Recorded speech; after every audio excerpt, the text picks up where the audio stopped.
ब्रेकनंतर आपला पुन्हा एकदा स्वागत। नितेश राणेंकडून हिंदूंना वराह जयंती साजरी करण्याचं आवाहन करण्यात आलंय। आपटेवरून लक्ष विचलित करायला वराह पुढे केला अशी टीका अमोल मिटकरींनी केली आहे। नितेश राणेंच्या आवाहनानंतर मिटकरींकडून ही टीका करत सूचक ट्विट करण्यात आलंय।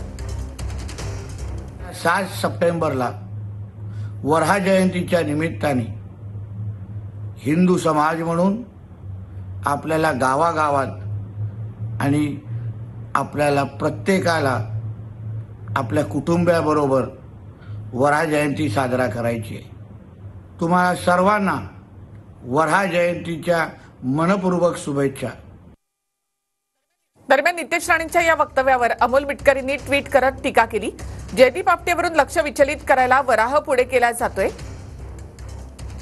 स्वराज्याचा उद्घोष हर हर महादेव बाकी चिखलात लोणाऱ्यांना शुभेच्छा #वराहसिंग असं ट्विट अमोल मिटकरींनी केलंय।